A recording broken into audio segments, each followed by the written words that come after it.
What's going on, guys? Welcome back to my Friday Night SmackDown audio review for June 28th, 2024. I'm Graham G.S. Matthews. Hope you guys are doing well and having a great weekend so far.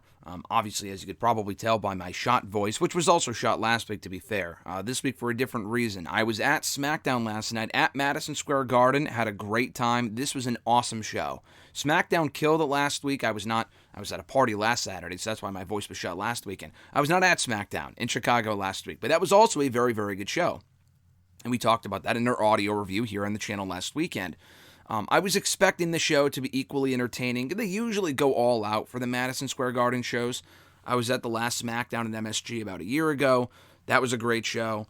I was at the SmackDown. I don't know if they did one in MSG in 2022. They probably didn't. I just wasn't there. But they did do one, or maybe I was and I just forgot. But I was there for the SmackDown MSG return 3 years ago. It was around September 10th, I think, because they did like a 9/11 tribute. That it was like a 20-year 9/11 tribute. So that's how I know it was that weekend. That was also a great show. Brock was on that show. Edge was on the show last time. No big returns on this show, but we did have a great Bloodline saga segment to start the show, a lot like last year. It was also an MSG a year ago that we had the tribal court of the tribal chief for Roman Reigns. And that entire segment that started the show, closed the show, Jey Uso posing with the championship to end the night. This was pretty similar, though, where we had a Bloodline segment that weaved throughout the show. Starting with our opening segment here, we might as well just get into it. Solo Sikoa's music hit. We had a Bloodline acknowledgement ceremony advertised for the episode. So they came out first. It did not happen, though. Before they could even make it out to the ring, Cody Rhodes came out, Kevin Owens came out, Randy Orton came out to brawl with them, go right after them, and brawl all over the arena. Owens taking out, I forgot who he targeted, but he went after someone on the side. Cody went after Solo in the ring. Orton went after someone in the ring as well, around ringside. They got the better of them. They went to commercial, and then security guards laid out the entire ringside area. And I don't know what was commercial and what wasn't, because, again, I was there. So the best part about being there for this episode specifically was that we didn't have to see any blackouts or anything like that during the matchup, which was so refreshing. That with the chants, especially during the final segment too, because there was a lot of fuck you Solo chants, asshole, holy shit, stuff like that. And almost all of it got bleeped. In addition to stuff that you wouldn't even think that would get blacked out or bleeped or whatever, like people flipping people off. That happened, I guess, quite a bit during the show because I guess a lot of people got a black screen throughout the show. So being there in attendance actually enhanced my enjoyment that much more, that we didn't have to deal with that bullshit. But it was a great show nonetheless. So anyway, the opening segment, the big brawl, crowd was into all of this. They were super hot for all of it. They went to commercial at some point, I think. I thought, maybe not. Maybe they just wasn't commercial the entire time. Maybe it was just one, just elongated segment, I guess. I'm not sure. But once they came back from the supposed commercial, Cody Rhodes addressing the Bloodline, because we are having a 6-man tag team match next weekend in Money in the Bank. And we don't know which members of the Bloodline will be participating. I would think it's going to be Tama Tonga, Jacob Fatu, and Solo Sikoa. It could just be the Tongans and Solo, and then Jacob's on the side, and they save his in-ring debut for another time, especially if he's not winning. Granted, he wouldn't have to be pinned if he's in there, and they lose. I think the Bloodline is winning, especially if we're getting Cody and Solo at SummerSlam. I know we all want a fantasy book and think of Orton versus Cody, with Orton laying out Cody to end the match or end the night, whatever. I don't think that's happening. There was a tease during the segment, though, where Cody said that he should be defending his championship against a credible challenger instead of fighting this Bloodline business that he's been doing for years now, that he thought he finished at WrestleMania, but evidently he did not. And then when he mentioned defending his championship instead, you could see Orton clearly in the shot perk up, look back at Cody, and then kind of shrug his shoulders a little bit. I mean, it was very subtle, but you could also hear a reaction when you watch it back. It was very interesting. So they did that on purpose, because you know that Orton is going for that gold at some point. I think it would be after SummerSlam. That might be the big fall feud to carry us through autumn into Royal Rumble season, I would think. I mean, that is a SummerSlam-worthy match. Cody and Solo doesn't exactly excite me, but it does make sense with the story they're telling, so I understand for what they're going for. I totally get it. But yeah, I thought this was great, though. They laid out all the security. Crowd ate that shit up. I'm sure there were independent wrestlers among the security and probably even the police as well. I know Channing the Promise Thomas, an indie guy here from the Northeast, was among the security guards that Orton laid out at one point, so that was cool. I think Facade, an old Ring of Honor wrestler, I've seen him in Ring of Honor before. He was I think the guy that Cody took out specifically, the first security guard, he was blonde, had his hair up. I think that was Facade. Great segment here, though. They were ushered out of the arena, escorted out by police, who they did not attack, otherwise they probably would have been arrested. In wrestling logic, maybe not, I don't know, but you would think they probably would be, though. And we did not see them again for the rest of the night. Now, Cody did resurface during the dark match segment, and speaking of which, I don't remember what the speed matches were. I think Andrade was out there at one point with Xavier Woods. Then Nathan Frazier had a match, I think against Xavier Woods. Maybe it was against Kofi, I don't know. I was getting food at that point, but they were taping Speed before SmackDown. So they did all that. And we didn't see Cody, Orton, and Owens for the rest of the night, like I said. Cody did come back out for the segment with just to address the audience. I left before he finished, so I didn't really get a chance to see what he exactly said. But I did see on Twitter he brought out the belt that Dusty won in MSG, which was cool. He acknowledged that it was Kayla Braxton's final night, which it was. They did show Kayla coming out of this segment, actually, on TV, attempting to interview Nick Aldis backstage. He kind of blew her off, and that was it. So if you were thinking, maybe she'll get a proper write-off or one final, good moment, she didn't get that. I mean, she did after the show in the arena, but not on, maybe they'll put that on .com, I don't know. But on the show itself, no official write-off. The Bloodline was not going to attack Kayla Braxton, but I thought she might get, one final interaction with Paul Heyman and then kind of be written off into the sunset. We didn't get that, but still, she is officially done with WWE as of last night. But she did say that she wrapped up last week. She announced her departure about a week ago, actually. So then, coming out of that, we had our first match on the show: Tiffany Stratton, Candice LeRae, and Jade Cargill in a triple threat match to qualify for the Women's Money in the Bank ladder match. Very good match here. I enjoyed this. A lot of shenanigans with Indy coming out to attack Jade while Bianca was busy with Nia Jax. Again, none of these women were in the match, but Indy came out on behalf of Candice, Nia came out on behalf of Tiffany, and Bianca came out on behalf of Jade. So they kind of weaved all that chicanery in there, but it was a good match. I kind of figured Tiffany would win. She did. She got a big reaction for it. People were very quiet for her, unfortunately, but, she played her role well. It was a good match. They all worked well together, and the right woman went over. I was surprised that it actually wasn't Fire and Dawn costing Bianca and Jade the win. I mean, why would they really need to? They're the champions. Bianca and Jade are not.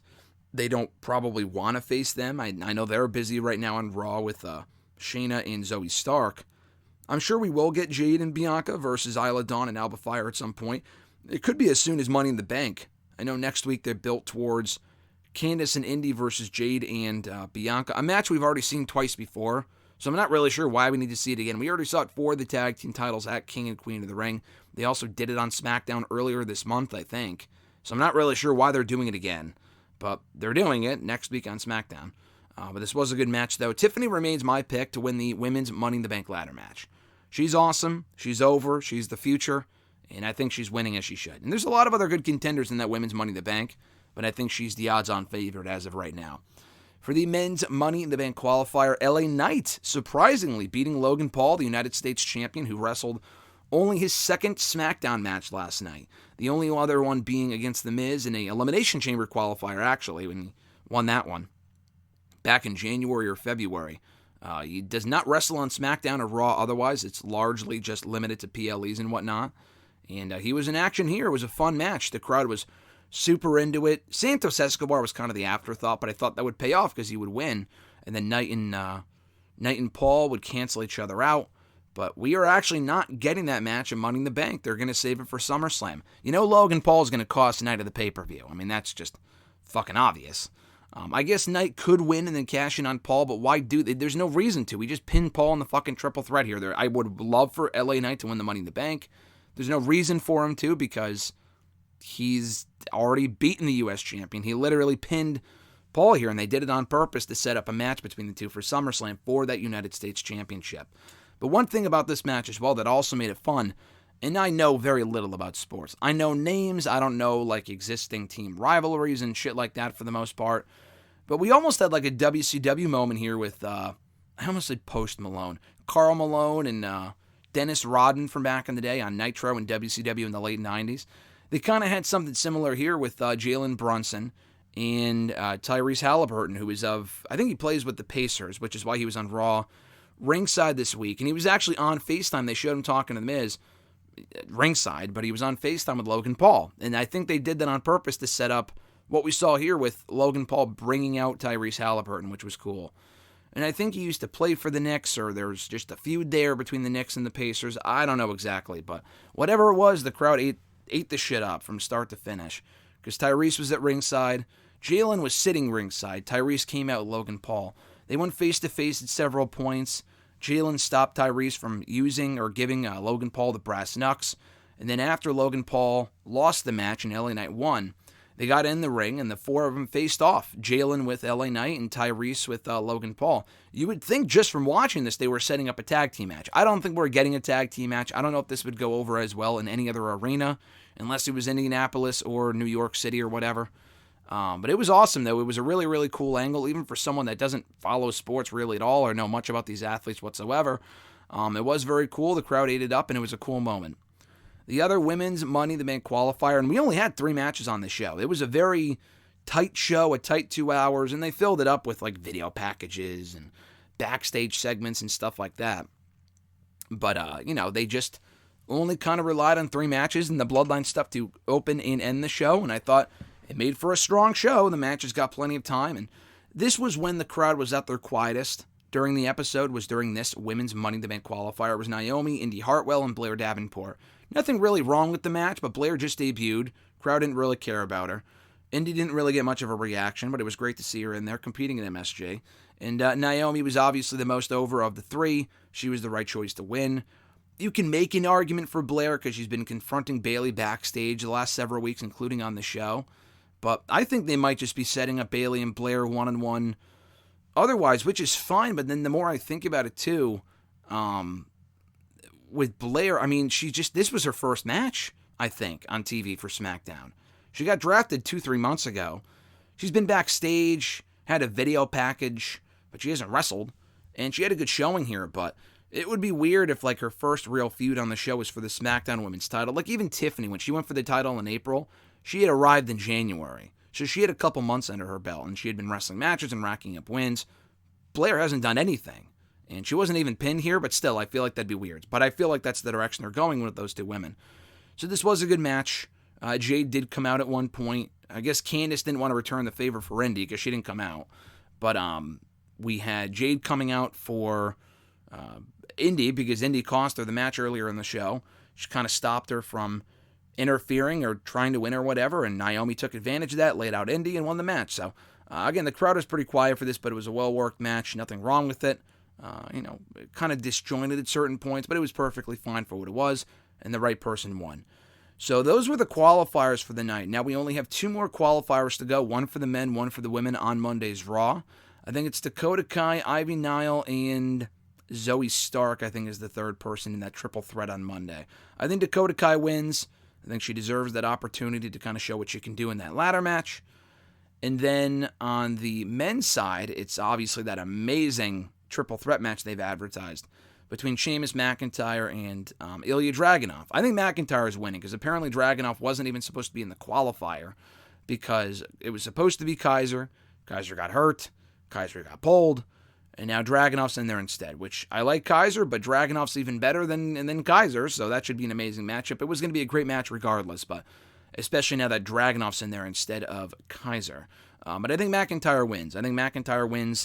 I don't really need to see him with the briefcase. I know that's the story they're telling. It kind of makes sense, but if he's not going to cash in successfully, which we've seen plenty of that in the past couple of years, I feel like that would kind of be a waste, so no thanks. It wouldn't be the worst thing to kind of further the feud with Punk, but the feud with Punk doesn't really need it. I would rather see Jey Uso win and then go on to win the title at some point. That's just what I would rather see personally.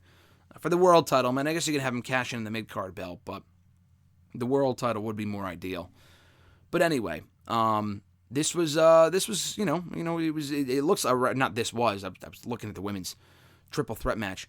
This is going to be, a great men's Money in the Bank ladder match. This is going to be a very good, if not great, women's Money in the Bank ladder match, which I'm looking forward to. But on the final segment on the show, we had the aforementioned Bloodline acknowledgement ceremony. They saved Jacob Fatu. I did not mention his name earlier, because he was not out there with Tonga Loa, Tama Tonga, and Solo Sikoa during the big brawl. They protected him. He got his own entrance here. The rest of them came out by themselves, including Paul Heyman, as their own little group there, which is a bummer because I think Tama Tonga's music is fucking amazing. We didn't really get to hear it. But Jacob Fatu's music sounds cool. Got his own theme, own entrance, own graphics, own t-shirt. The guy's a fucking star.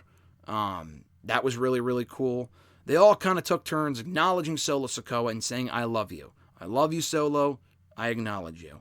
And he also said, MSG acknowledge me, which I was thinking, would they actually really do that? And they did. He actually did want MSG to acknowledge him. So he was kind of channeling his inner Roman Reigns here. And he also had the lei over his head. They wanted Paul Heyman to give him the lei, the Ulafat, whatever it's called. I don't know the proper word for it. I don't want to fuck it up, but they wanted Paul to give it to Solo as the new tribal chief.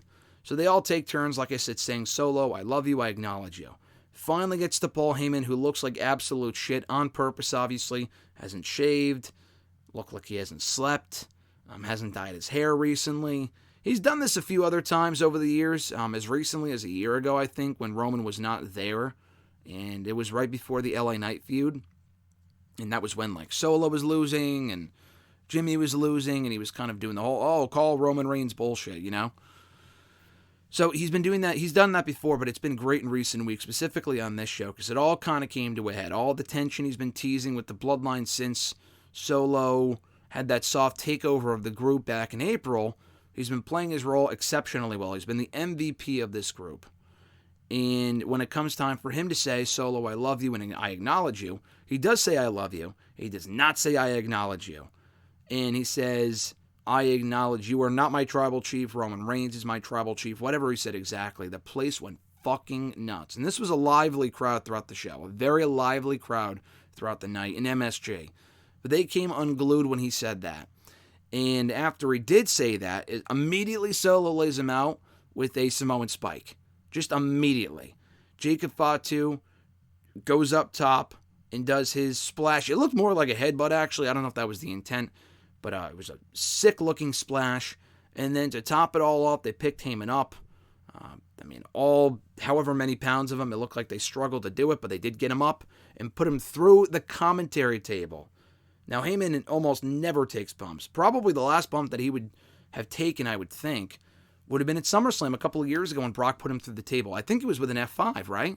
And then Heyman was off the show through Clash of the Castle back in 2022. So this, I think, was the first bump he's taken since then. I could be wrong, but it was a great angle, and they got tremendous heat for it. If you were thinking Roman might come out and stop him or whatever, he did not. Roman was not there. I thought they might be saving the big beatdown or whatever. They wouldn't even get a chance to beat him up. Roman would make the save. He didn't. Roman wasn't there. Rock wasn't there. Thought there was a chance they might show up. They didn't. Not disappointed, though. They're saving that big return for another time. They can't do it before Money in the Bank when they already have that six-man tag scheduled. Roman could be back for SummerSlam. That honestly looks more likely at this point than Money in the Bank. He could be back for Money in the Bank, but I think it's more likely he resurfaces at SummerSlam instead after Cody faces Solo.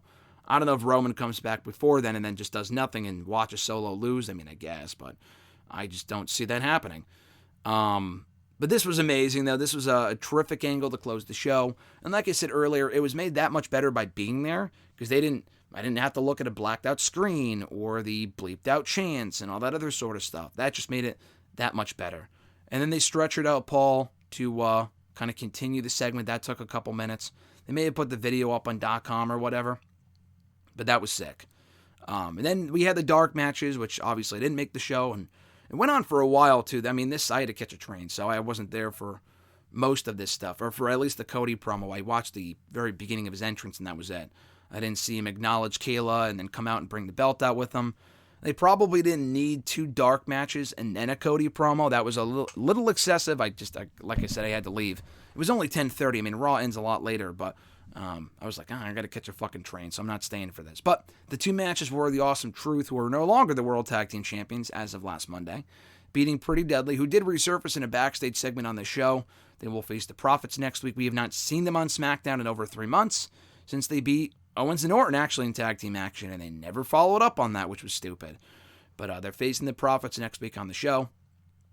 And, so they faced Awesome Truth in the dark match. They lost. The other match was supposed to be Damian Priest and Jey Uso.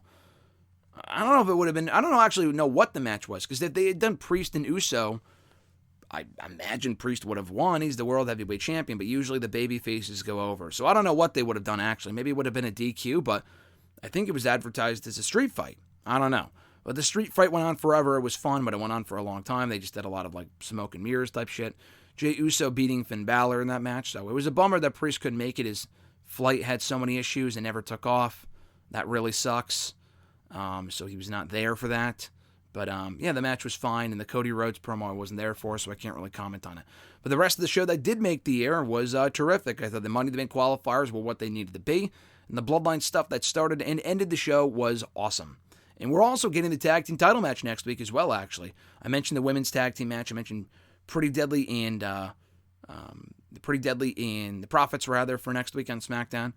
We are getting a WWE tag team title match in Toronto, the same arena in which... is it the same arena? I don't think so.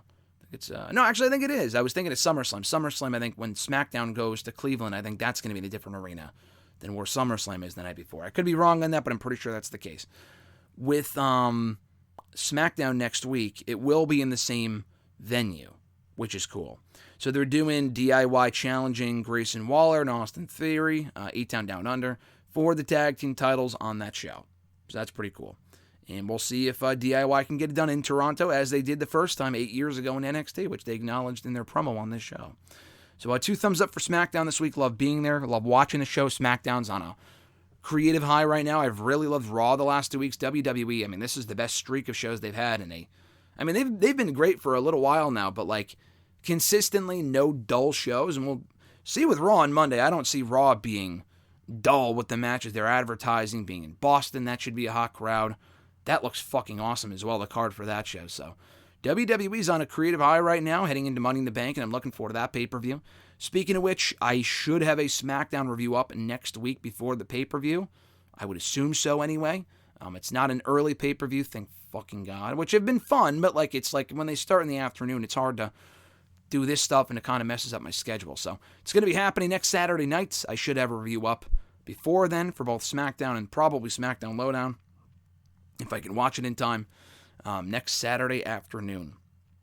Thank you guys for checking out my review of this edition of SmackDown and following along with my social media updates on Twitter and whatnot last night during the show. I should have a video up, actually, that I took during the Bloodline acknowledgement ceremony of them attacking Paul Heyman. I should have that up here on the channel at some point. I sometimes say that and it never goes up, and I just don't have a chance to. I want to get it up in the next day or two, so keep an eye out for that. The uncensored version, or, what we experienced in the arena. But still, it was a great time. Great show on Friday night. Thank you guys, as always, for checking out my review. Enjoy the rest of your weekend. I'm Graham G. Matthews, and I'll catch your ass down the road.